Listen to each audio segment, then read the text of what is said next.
Hello, and welcome to the Game Maker's Notebook. I'm Robin Hunicke, your host for these indie interviews at DICE 2019 here in Las Vegas. Today, we have Lucas Pope, whose game, Obra Dinn, is nominated for an award tonight. By the time you hear this podcast, you'll know if he won. But I want to say that like all of the nominees, he is an amazing winner. In this podcast, what we're going to talk about is story, the development of narrative, and in particular, Lucas's personal narrative, how he became a developer, what he chose to focus on over the course of his development career, and how he reached the place that he is today. Thanks for listening. Okay, hello everybody. Talking about video games, but maybe we could start off talking a little bit about Las Vegas. Okay, you're going to do that to me, huh? No. No, one of the things that that is always true is that you come to Vegas and people are like, so how do you like Vegas? And I think almost every designer that I talk to is both infatuated by and repelled by Las Vegas because it's designed, but it's designed so explicitly for specific outcomes that it can feel both gorgeous and disgusting at the same time. That's a good point. Yeah, it is. You do see the design on the surface in a lot of places, which is something that I find interesting. Yeah. But that only goes so far, I guess, as far as enjoying the environment. Yeah. So being here, one of the things that I always think about is the stories that are happening all around you when you're walking around in Vegas. You're walking through a casino. There are people gambling. There are people that are dressed up for dinner. There are people that are here on vacation. It's the New Year, Chinese New Year, Year of the Pig. So there's stuff everywhere, celebrating this idea of time has passed and your luck has changed. And I think a lot about how do people get here and why are they here and like what are they hoping to achieve? And I was thinking in getting ready for interviewing you about, the fact that this is something that you seem drawn to as a developer, this idea of what happened, how is it happening, why did it happen, how is it going to unfold? Yeah. That is actually a pretty interesting part of coming to Vegas too, is just there's so many different kinds of people here. And you can do a lot of people watching, I guess. So you can just think about what brings these people here, what brings those people here. Do you think of yourself as a people watcher, someone who's inspired by the people around you, or are you more of a dreamer where you're in your mind? I don't know. I mean, I think when I think about games and when I think about stories for games, they always, for some reason, have a lot of people in them. So I don't know if that's because I'm some kind of people watcher, but I think regular people just like interacting and lots of people are interesting to me. And I think it's the case that everybody, no matter how boring they may seem, has an interesting story to tell. So, What is your story? Like, if you were to just introduce yourself, like let's do the thing where instead of having to cut in an introduction, you introduce yourself. Like, tell us who you are. Like, how did you get here? Like, let's hear a little story about how you ended up in Vegas. That kind of podcast. Okay. Yeah. Well, I think a lot of my story is just based on luck. I mean, what I would say is I make video games now, and I try to make games that I would like. So I kind of make games for myself, and I consider that to be a very fortunate position to be in. And I only got there by always kind of doing what I wanted to do. My parents always supported whatever crazy kind of creative thing I was working on. And I went to college for one thing, but ended up deciding I wanted to do software games basically instead. What were you studying before you became a mechanical engineering. Okay. So it was still engineering stuff, but it was more physical things that you would build and construct. And during my time there, I decided to take a C++ course, and I realized when Quake came out and all the things you could do with Quake that what I really wanted to be doing was making games. And then if I work just in software, I can skip all the kind of messy complications of the physical world. I have the same background. Really? Literally, yeah. Like my background is in robotics and AI, and I was working on robots and Magellan-based robots, and then the Sony Aibo, and doing like sonar vision stuff and wayfinding. And then someone started simulating the same behavior stacks that I was working on in the robots in Half-Life agents in Half-Life Simulator, and I started thinking, that's way easier. It's way easier, and you can do screw all anything. these motors and the electricity is such a pain. The batteries were huge. Yeah, I mean that was exactly it. It's everything was always just dealing with sensors burning out. and lubrication and things like so that. bad. Yeah. So for me, I was a big fan of magic when I was a kid, just magic tricks and things. So when I could see what was possible in software, compared to it was a kind of nice contrast between what you're doing mechanically and then what you can do in software. So for me, that was kind of what led me to games. And then I left college to start a game company, and that's not something that most parents would support, but my parents did support that. So that was another lucky break, and things didn't work out perfectly then. And that was back in '99 or something, late '90s. So I've been making games for a really long time before I had Papers, Please, which is a game that I made on my own, but made enough money for me to support myself. So it took a long time, but I'm really happy with how things worked out. What was the motivation for you to start? Because that's Justin Ma was just here, and we were talking about something very similar. This idea of being fortunate, but you weren't so fortunate at the very beginning. You had to really make the switch between doing what you thought you were going to do and following your bliss, which is not something that a lot of people do, and then starting a game studio. Like that in and of itself is a huge commitment, right? Like you're committing to having employees and all these things, right? I didn't know that at the time, but it wasn't an informed commitment decision. made in exactly. ignorance. Yeah. I don't know. Our first computer was a Macintosh Plus, and for anybody who's not used that was the first computer. The Macintosh, black and white Macintosh, was the first computer with a proper user interface and a mouse and things like that. And that blew my mind when I was a kid. Me too. I had done type in basic shit before that, but to see the Mac, and the Mac came with this this demo application to teach you how to use the mouse. And it was this kind of thing where you would click on windows and birds would fly out, sort of thing. And it was just absolutely captivating for me. And then this other critical thing is that the Mac shipped, or at least the version we had this program called HyperCard. Yeah. Which was basically a really simple programming stack where you could program sprites to move around, or just really simple programming language, but simple but advanced. So it had object-oriented stuff. You could make sprites jump and move and things like that. And that was just kind of flipped the switch in me that whereas previously I just played lots of Atari 2600 or Nintendo games, now I could make these things move on screen by myself. That's my first programming language was Shut programming. Up. This is crazy. We're like the same person. It's actually wigging me out. So I actually went to a summer camp when I was maybe 8 or 9, and there was a Mac there, and I used it to draw, and then the next time I saw it, I started poking around in HyperCard. And then fast forward to when I went to college in 1991, there was a Mac there and HyperCard was still on it. And I opened it up and I started fiddling around with it. And it was the reason I decided to take my first computer programming class, which was called Computer Programming as a Liberal Art. Wow. And in it, you built simulations, A-life systems, population simulation, sort of like animal population simulators. And we used HyperCard and then SuperCard to do it.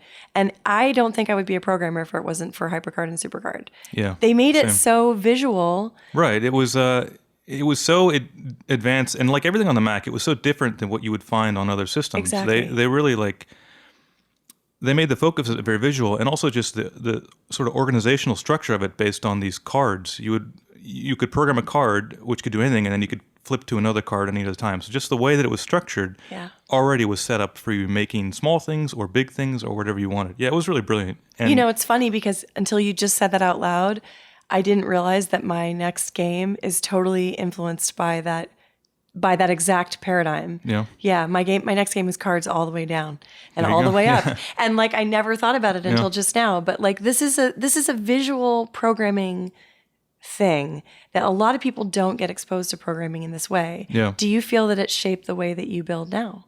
For sure. Yeah. When I was a kid, I did this. I consider myself not an artist, but I was trying to be an artist. So I drew a lot of stuff. And that's a case where you said you were drawing on the Mac. Mac Paint was amazing. And I think it also was, you didn't have to be very good to make something look cool in Mac Paint, which is a good bonus for me. And then you go to HyperCard, you slip over to HyperCard, and you start drawing a sprite, and then you attach some behavior to it. So that the way you're thinking about it is not sort of from the programming side, but more about the how is it going to look in the end, or how is it going to be presented in the end to the player. And yeah, but for sure, that's something that has stuck with me. You know, it's interesting to think about it from the perspective of if you can attach interactivity to art, then the art itself becomes something that is more than what you put into it. And I spent a lot of time in college and then grad school thinking about how do you make interactive things on the computer that seem alive, or that tell a story, or that give you a sense of the passage of time. So like my undergraduate thesis is a HyperCard, SuperCard stack. It's an autobiographical narrative about my experience of my gender changing over time, where you can read different pieces of my history, and then as you read through them, they change as I age. Yeah, it's terrible, I'm sure now.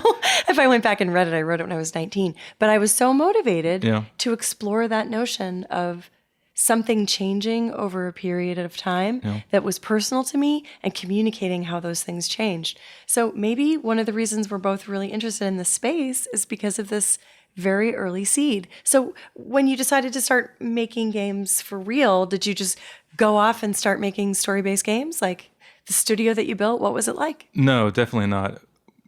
Pretty much my entire trajectory has always been trying to make something different. I think I recognized my limitations in all these different areas that I was trying to work on. And instead of having the mind of, well, let's get a lot of people together and let's like work this out as like a team, not a team thing, but as like a big team thing. Instead, why don't we just pick something that's not as hard for us to do, but looks that not everyone else is doing. And that's kind of like a sort of engineering solution to the problem of how do you compete with other teams that have a lot more resources. Yeah. So from the beginning, I've always thought about making things that are different. And that just, once you do that for a couple of years, decades maybe even, then you're kind of stuck in that rut. Not a rut, but you're stuck in that mode where you're always thinking, you're always presenting yourself with challenges that can be solved by ways that other people don't solve them, basically. Yeah. Actually, I think making things differently was one of the reasons that I wanted to start game jamming. Like when that whole crew was like, let's make some games and put them up on the internet for free. I was like, well, that sounds cool because it's just not what video games are. Video games, when I started making games, they were a disc that you bought in a store, right? You had to know people. In some cases, you had to travel to a store where you could buy video games. It was like a privilege to live in a city where there was a store that sold video games. And the idea of them being like massively available was just a fiction, and you're in the far future. But building strange prototypes and experiments and stuff was what I loved about being a graduate student in computer science. I loved being able to basically to play with the computer. It's not the kind of thing that was encouraged in my school. Most people didn't have computers. They were considered very expensive, and you couldn't play with the computer the way that you can now. And yet now, I feel like it's much more rare for people to just play with the computer than maybe it should be. Yeah, that's another good point. Computers have, back in the 90s, I guess, there were things you did with a computer, but there was also this kind of open field of what else can you do with a computer? Like, what is a computer really good for? And you could try lots of different things. Now, people know what computers are for. It's for surfing the internet, basically, and playing games or running, Excel. So there's less experimentation to just figure out how to use this machine that your parents like spent, $6,000 on for your college courses and things like that. So, yeah, and I mean, when I got my first my computer for college, it was like that, where it was like a 486, 16 meg. They used to have, just to take you back, they used to have these really thick catalogs called Computer Shopper magazine, which you would like buy your computer from, and you would flip through and pick which computer you wanted, and then you would tell your parent. I would tell my parents this is the one that would be good for me. And it was some old 486, like 66 megahertz, 16 megabyte, maybe not even 16 meg. But once you got it, I mean, you're supposed to be working on it, but you're in college. I was in college. It was in a dorm. Everyone installs Doom first thing, and you have this machine that is you need for your coursework, but also you're just spending time trying to figure out what kind of cool stuff you can do with it, basically. And there was a Yeah. lot of experimentation with that sort of thing too. Well, and so when did you start to really feel like, okay, this is the medium for me to express myself? Like in starting the game company, were you like, I'm going to be an artist and No, it make was games that express, or did that happen over time? Or Yeah, that was kind of over time. It was basically I made a Quake mod with some friends on the internet in college, and then we decided, okay, let's take it to the next level. We'll find an engine, 3D engine out there that we can work with and make a full-on game, and we'll sell it to a publisher, and we'll get a development contract or whatever. And we tried that. It was a pretty traditional third-person action adventure, sci-fi kind of game, and we couldn't sell it. what was it called? It's called Hab 12. Hab 12. Yeah, it Why? was like this spaceship that had these habitats with alien creatures on them, and one of them breaks containment, obviously, and you have to go on and sort of fix things. It was pretty nice. I mean, it wasn't great, but also looked nice. We had a solid engine, some great art in it, but we couldn't sell it. And my solution was either break up the company or just make something that we could make ourselves that somebody else wasn't making. So Okay. there were lots of people who are making third-person action adventure games, so that's kind of our first problem. So let's make something that people are not making, but also that there's a market for. So this was the time when Deer Hunter games were really popular. Yeah. Basically, at that time, Walmart was the number one PC game distributor in America. So we went to Walmart and we looked at what was there. And one of the things that was not there that I knew was popular were car mechanic games. I had fixed cars with my dad when I was a kid. And I knew from where I lived in Virginia that a lot of people like fixing cars. So we decided, let's make a game about fixing cars. And before then, there had been racing games where you repair your car or you upgrade your car, but I was adamant that this is a game only about fixing cars. Just fixing Yeah, cars. you can't race your car. You can't get in your car, nothing. You fix it and you stick it in the lot. And I knew that this was compelling because that's what me and my dad did. Yeah. We fixed up MGs and just sat there. He would drive them a little bit and then he would, sell it or Sell something. them. Yeah. And so we did that next, and we did end up selling that. That one sold pretty well, actually. It's a game called Gearhead Garage. Gearhead Garage. Once that happened, that's when I realized, okay, this is the kind of game I want to make, and B, I can handle that. Basically, I can come up with more ideas, kind of weird ideas like that. Yeah. And so then you were just like, all right, I'm going to make this kind of game for a while. Yeah, that immediately after failed. That didn't work out for much longer, and so we ended up closing the studio, and I moved to LA and got a job in Serious Games after that. Kind of And so defeated. what drove you to try to do? Did you do your practice while you were working, or did you get a job in Serious Games to understand that space, and then did that infect your practice? Like, how did that end up? No, what was that handshake? Okay, one tricky thing about the game industry is in order to get a job, you have to work in the game industry. So you need experience before you can get a job. It's true. So working in your own game company doesn't count, actually. So I kind of looked around for a long time for a place to go and ended up... Serious Games is a little bit more flexible with who they hire because the work is a little different. So I was able to get a job at this company called Real Time, and they were working on a really nice project based on research about kids and chemo. So Cool. I got the job there, and it wasn't really I was trying to learn anything. It was just that's where I could get a job, and also I could survive. I could make money there. I wasn't making Yeah. any money at our studio anymore. So I learned a lot there.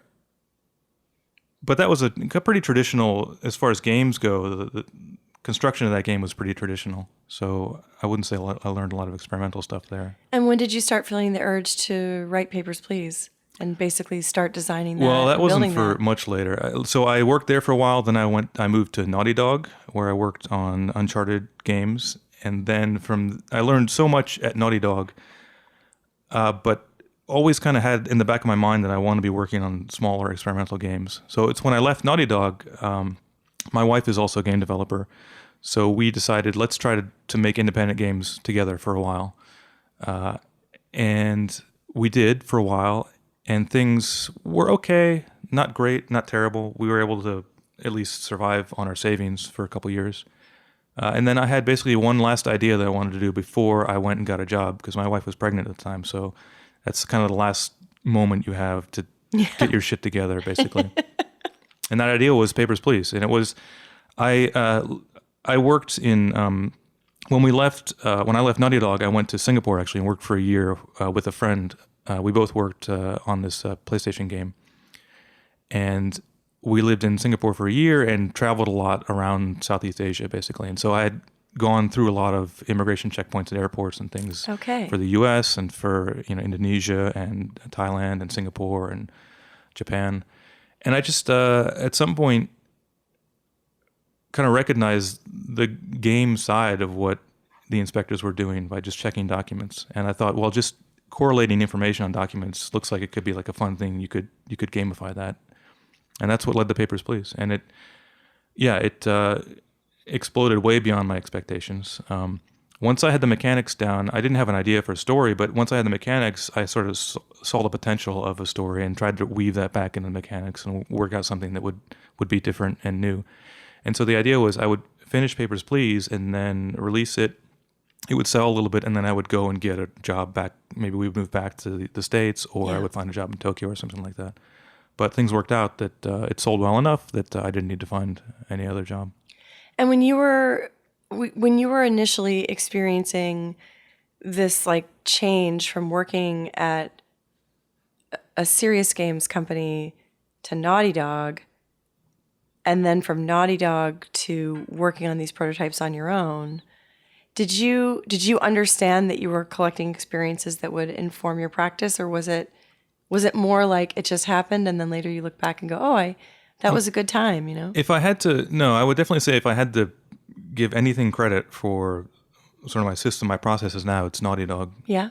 So before I started at Naughty Dog, I was mostly an engineer concerned about the quality of the things I was making. So how good the source code looks or how well the systems are designed, that sort of thing.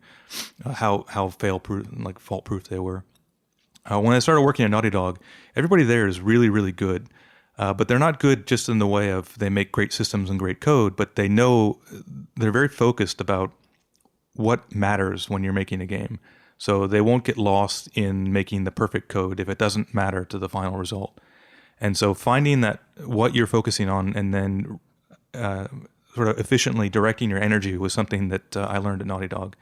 And the general style of production there on Uncharted 1, Uncharted 2 was very much like that, like finding the focus of your game and then cutting away everything else that doesn't add to that, or being willing to cut everything away that doesn't add to that. And also not focusing on your one small contribution to the game, but kind of the holistic, how it applies to everything.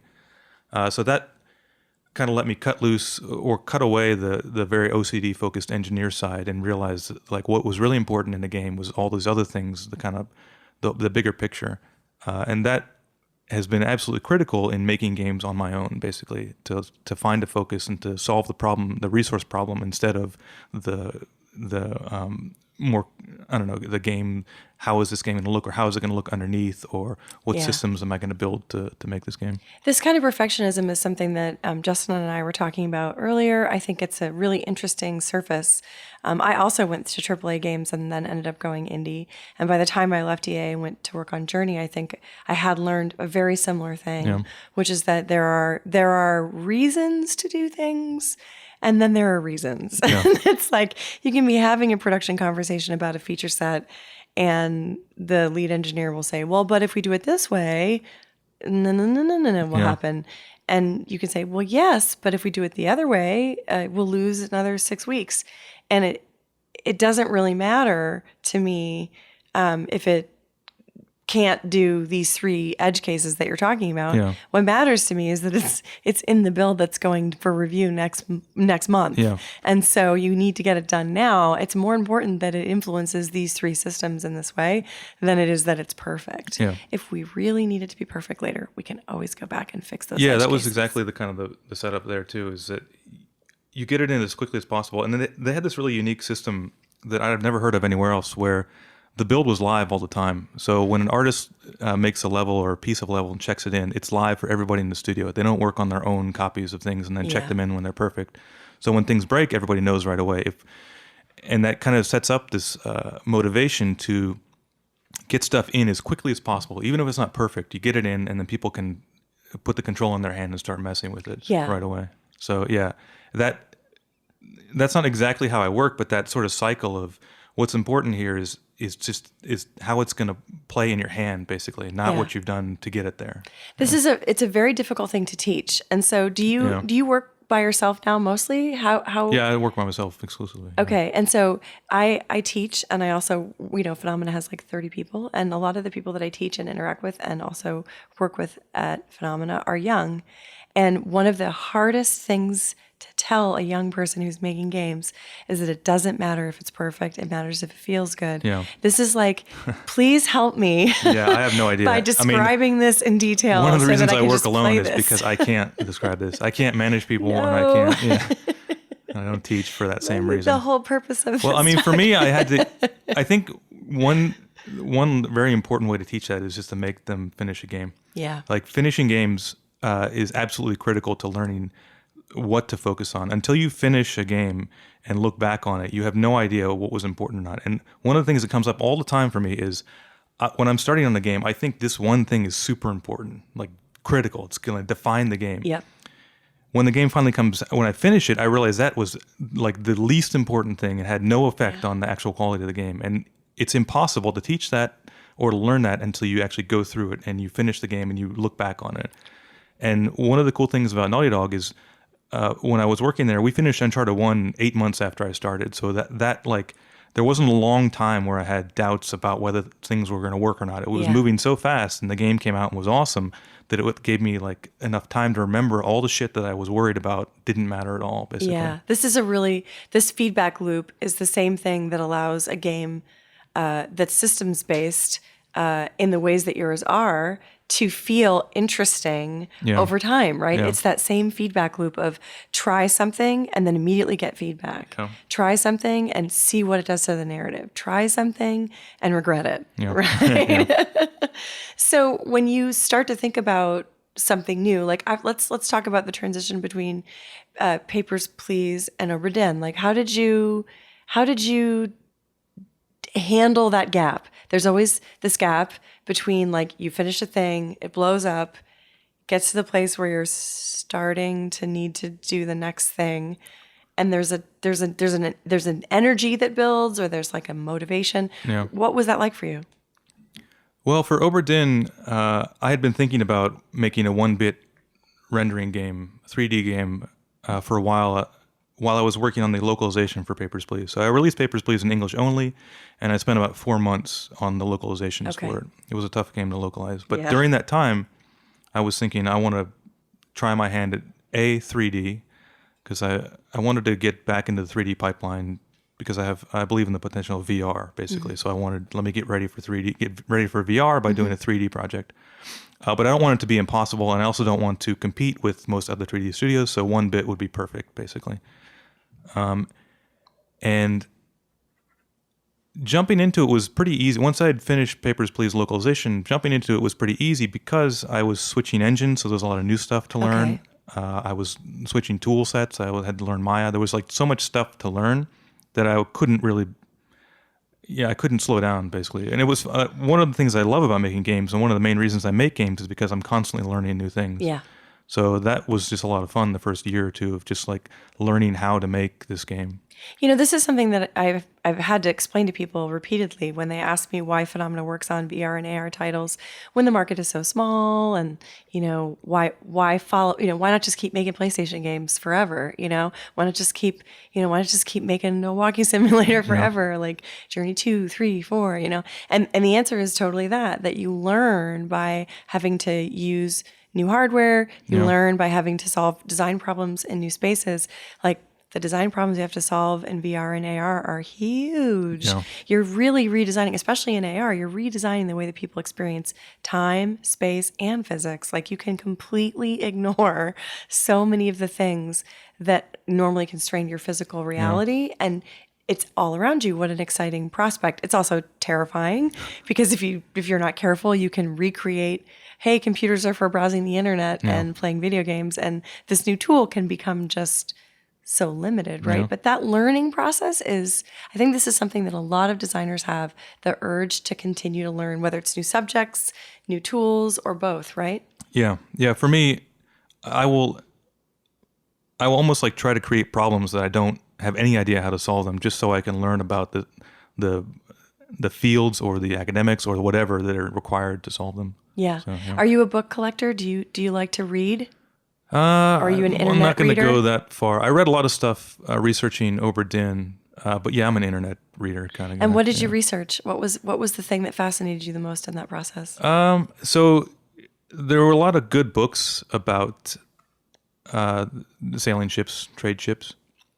And literature was different back then. I'm talking like 1700s, 1800s. Yeah. So it was even interesting just to see how different a book would be written back then.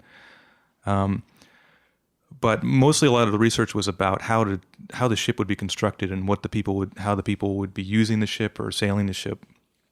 And that is a very deep subject. It is. Yeah, what I realized is that model shipbuilders have been studying this for hundreds of years, basically, and they've been writing their stuff down, but it's only in physical books. It's nothing online. No. So I had to order a lot of old, out-of-print books, used books from the UK and things like that to study this stuff. It's just really interesting. It was most of it over my head, but I had to pick out the parts of it that I felt would work in the game or that could inform the narrative and things like that. I recently was in not Santa Fe, out in Arizona actually, and I stayed in a hotel, and there was a copy of a book there that I ended up buying when I left called The Black Joke, and it's about a sailing ship in Newfoundland and a family that's trying to use the ship to fish for a living, and some drama that happens. It's kind of like a Hardy Boys narrative. Okay, cool. Hardy Boys, yeah. that's right. Hardy Boys narrative about these two brothers who are trying to survive when their dad gets kidnapped and this kind of stuff happens. But it was filled with these beautiful etchings, print block etchings. They're just gorgeous of the ship, and a lot of the language in the book was about the ship itself, the love that they had for the ship, the way that the family depended upon it. It was like the equivalent of their computer, Yeah. It was the equivalent of like something that it was such a tool for them, but was also like a persona Yeah. in a way. And I really fell in love with the book, and it turned out it was written by a guy who was studying the cultures of Newfoundland and like what's it like in basically fishing communities that were basically going to go away. Yeah. And it was so romantic to me. It was written in the 60s. To think about the smells and the sounds and the ways in which these kids were surviving, Yeah. literally on the crest of the ocean, Yeah, this is interesting because that was what those sailing ships were back in the 1700s, 1800s. Is they were this sense of it, this adventure, this promise of adventure. Yeah. And one of the strong themes in a lot of this literature is that the son would feel constricted or restricted at home and say, I'm going to go sail, I'm going to go find my life adventure on the high seas. And then get there and realize it was just an absolute nightmare, just a hellscape of death and cold weather. Disease. Yeah, and just the worst thing that he ever could have done. And he regretted it from the moment that he was, thrown in the quarter, like wherever, just on yeah. And that to me was really interesting too, because yeah, exactly like you say, it sounds so romantic and it sounds so does. nice. And one of the books I read was about true disasters on sailing ships. And they were all true accounts written by survivors. And you learn pretty quick that life was very cheap back then. Yeah. People died in the hundreds on these boats when they go down. And the people who survived were the biggest assholes who basically survived at the expense of somebody else. And they weren't vilified at all. They were heroes because everyone understood how fragile their life was out there. And if you made it back, no matter what the circumstances were, we want to read all about your account, basically. It's so interesting. So when Phenomena turned 5 years old, I thought about it, and I went to Seattle for PAX, and I got 2 tattoos. I got 2 giant diving swallows, one on each arm, and one is green and one is blue, and they're huge. And I got them after reading about how sailors would get these swallows tattooed on their chest on one side when you left and one side when you get came back. back. And the fiction was that if you died while you were out there, the birds would carry you up to heaven. But if you came back and you had two, that meant you were a total badass. And I think that this, like, my dad was a sailor. My dad sailed in the Merchant Marine, and I grew up looking at a tin of coins that he had collected from all the sailing he'd done all over the world. And I can remember as a kid opening this metal Planters Peanut tin and spreading the coins out on the bed, on my parents' bed, and looking at all these different languages and colors of currency. Very cool. Sometimes they'd be casino chips. Sometimes they would be, just little tiny coins with holes in them. Like, that's almost not even a coin. Like, what is that? Sometimes they'd be these big hulking things. And just thinking, like, someday I'm going to travel the world and see all these kinds of places. I'm going to be a sailor. And then, unfortunately, when I was about 12, my grandpa was like, let's go on a deep sea fishing trip. We were living in Florida at the time and rented a boat. My brother and I went out. I ate a Snickers bar at 9 a.m. and then I threw up for like 6 hours. Kill that dream, huh? Yeah. I love boats and I love sailing, and I do have this idea of the romantic quality, but the hellscape quality is also extremely, extremely true for me. I love to scuba dive. If I'm going to go on a dive, I have to start taking Dramamine days in advance. I have to like really, really zen out about it because I'll get seasick on the water in the gear, just going So up you and down can scuba in the waves. dive even with that? I can do it because I love it that much. Wow. Yeah, I mean, there's a reason that there's this sort of Yeah, I have really bad diving motion sequence. sickness too, and that's basically my nix on scuba diving and all. It's the thing is if you can go to a place with calm seas, you can do it. Especially if you do it in warmer water, it's less stressful. Yeah. But I learned to scuba dive while we were working on Journey, and that's why there's this kind of diving kelpie sequence in it. Because Matt and I both loved diving in the kelp forests off the coast. It's freezing, but it's so gorgeous, you know. So when you were thinking about these, like the lives of these sailors and this hellscape, literally the contrast between the romance and the disaster, how much of that were you compelled to sort of like to follow in the process, and like how did that work for you? Well, it offers just a lot of potential, I guess. I tried to show kind of how people work together on a ship, the sort of stuff they need to deal with. Obra Dinn's a little fantastic, so it's not exactly what they would be going through, but when I read those stories, I realized the kind of potential for how interesting just human interactions could be. People making decisions about what to do, or screwing over their crewmates to save themselves, or not screwing them, like sacrificing themselves to save someone else. And so that all just kind of suggested to me a lot of interesting story beats or story elements. And then when did you start to know? Well, like how long did it take to make it?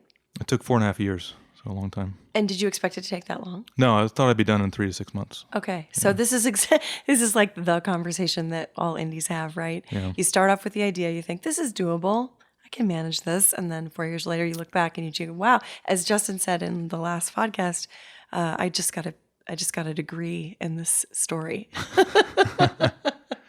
I literally got a 4-year degree in in my game, right? So this is like what was that like? I don't know if Justin had this problem, but I added a couple years there just because I was trying to follow Papers, Please, more or less. Oh, interesting. Papers, Please was a big hit, and people were wondering what I was going to do next. And that put on enough pressure for me to not take my time, but to just take longer, to be more worried about everything, to stress out, to try different stuff, more different things. But really, what really killed me on this project was all the work.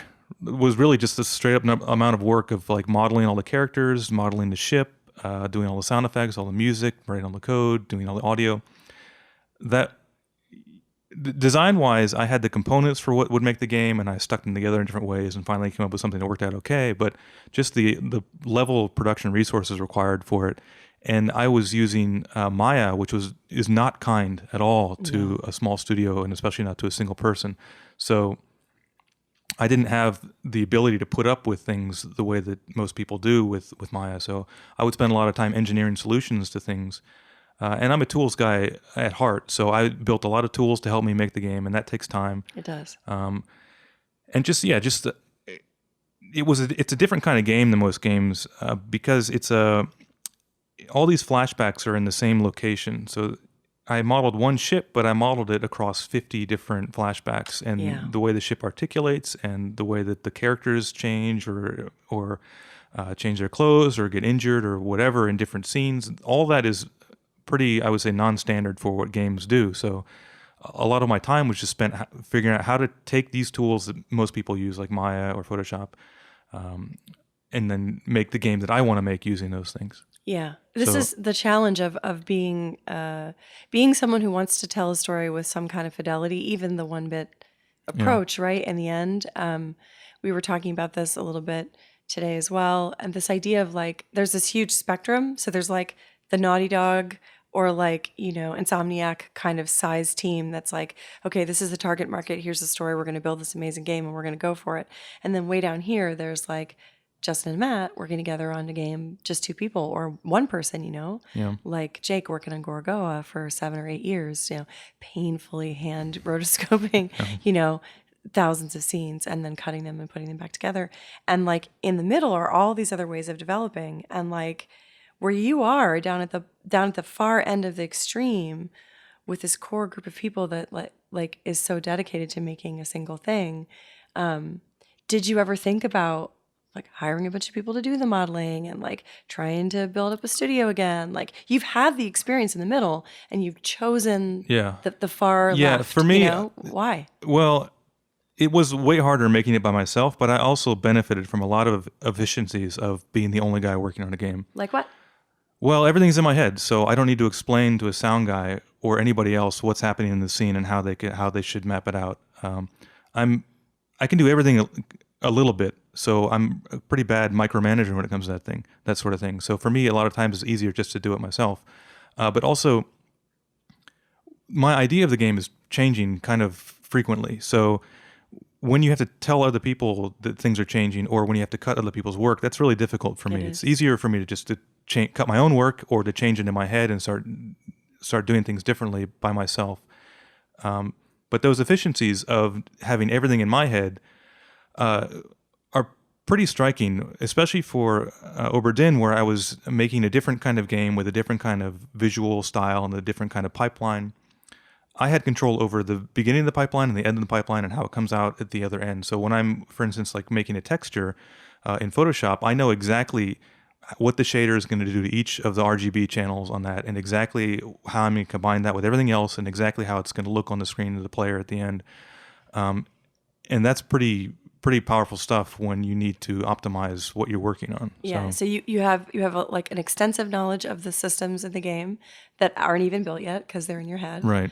And you have an understanding of what it's supposed to look like and feel like because you're simulating it all the time. One of the hardest things I think about making games with other people is this feeling that like you didn't communicate it effectively. So it comes out broken on the other side in a way that you couldn't possibly have imagined. Yeah. But there's also just the fact that those people are running a simulation that's different than yours. Yeah. And sometimes the surfaces of those simulations do not match. Yeah. So there are kind of two problems there. Is how do you solve that problem of like better communication or better management?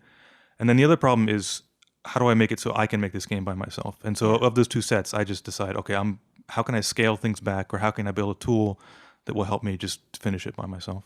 Yeah, this is actually one of the challenges of running a business, is that you can create an environment for this stuff to happen. But then if you need to be there as well to do all the design work day in and day out, there's no one to go out and raise money or to go out and promote the games or to go out.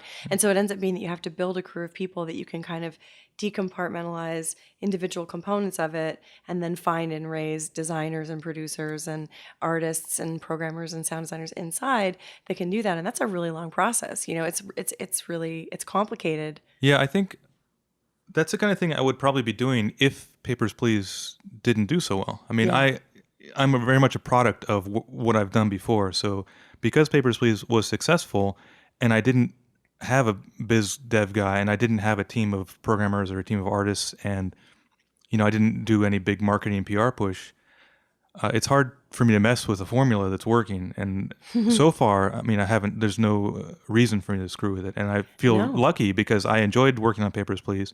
And even though Obra Dinn was a tough 4.5 years, I did enjoy working on it and learning all new things. Well, So, and so what did you do in your process to maintain sanity when you got stuck? Like, do you have things that you do when you feel like claustrophobic about looking at the same game well, for 4 years, you know?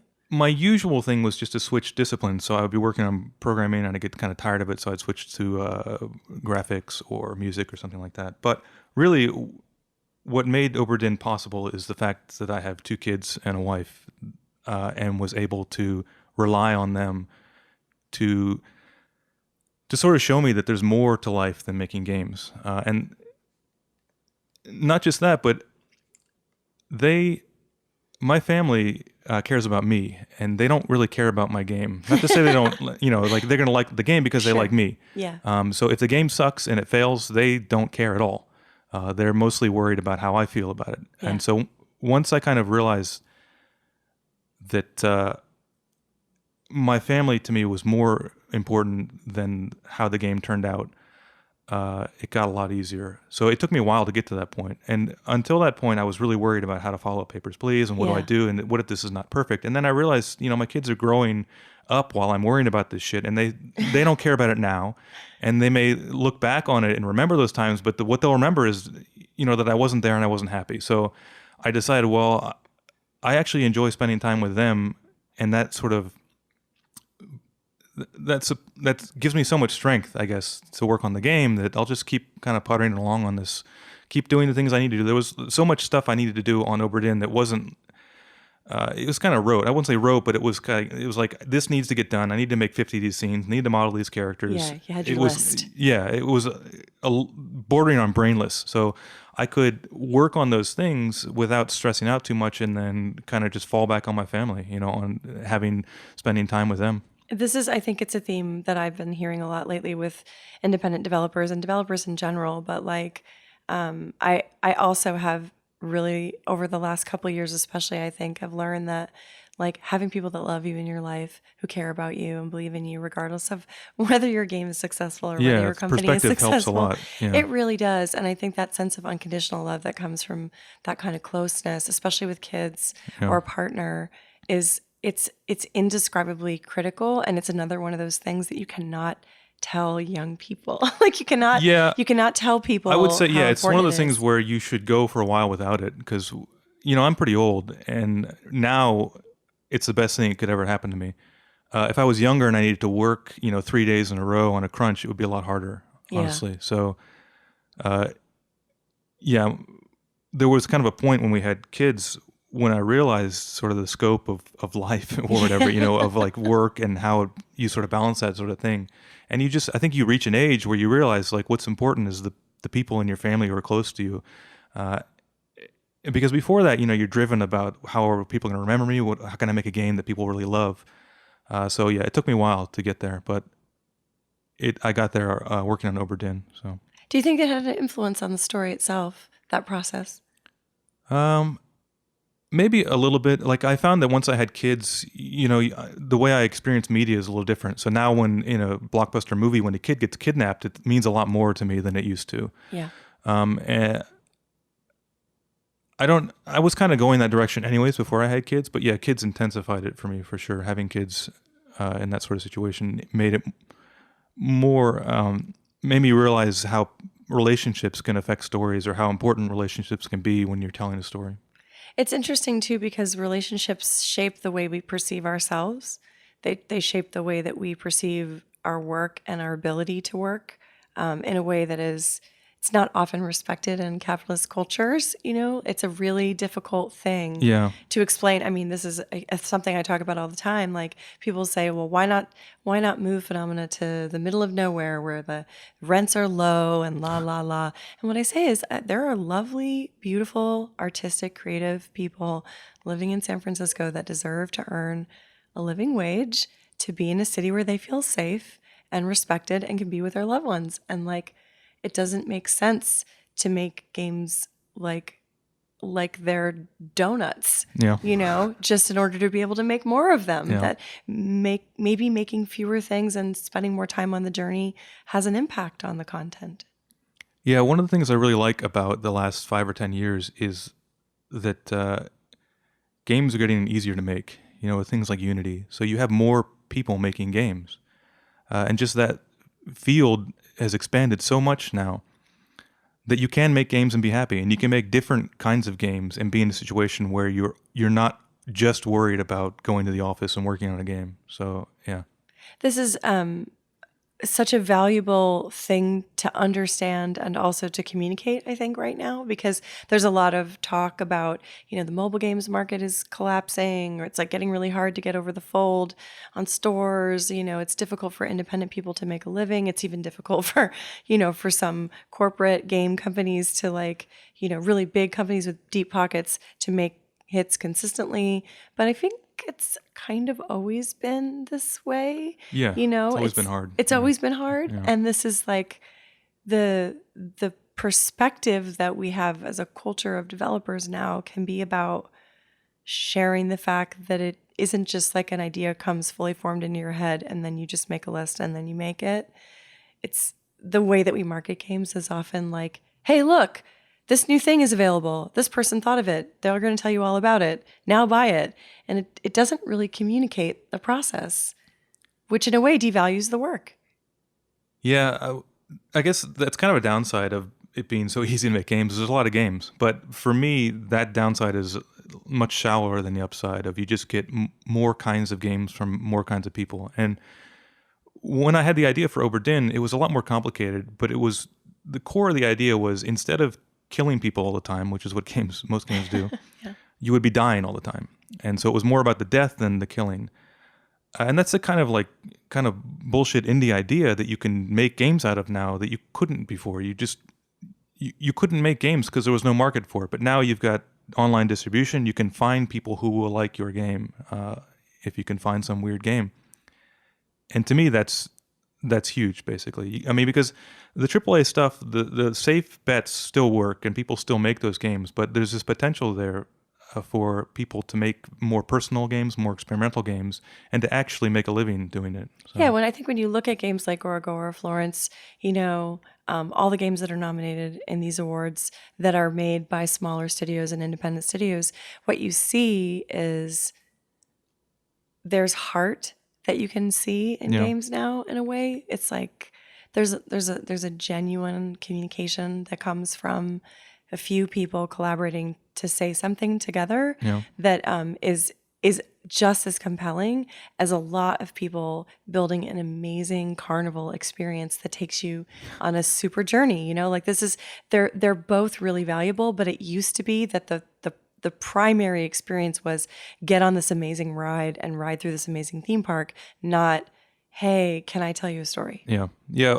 I'm a big believer in the power of interactive media to do lots of different things. And, to see that games are mostly focused on shooting things and killing things is, for me, kind of a letdown based on what games or interactive media is possible. And VR is kind of the same way, where I feel like games are going to be great in VR, but VR to me is way bigger than games. It is. The fact, the presence and the interactivity of VR is something that's way beyond games. It's coming from games now because we're the industry with the technology that can handle it. But it's the same thing where actually, like, now is kind of like a renaissance of maybe 30 years ago when video games were first coming about, where people didn't know what a game was. Yeah. So they would try all kinds of different things, and then they kind of figured out what it was in the late 80s, and then they've been making the successful stuff for 20 years or whatever. And now we're getting back to the point where it's more experimental. You have more potential. You have these, because you have Unity, because you have an Unreal, you don't need everything else to make a game. You can make a game with your own idea. And so we're getting just a lot more great ideas. And I feel like that's pushing us beyond what games traditionally are, which is a good thing.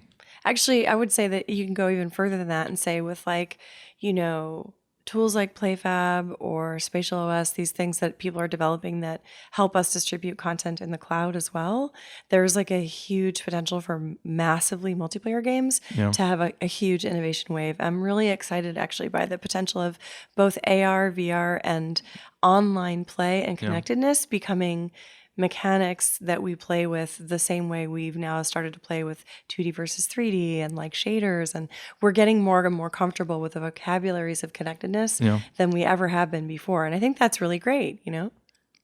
I do too. It's an amazing time to be a game developer.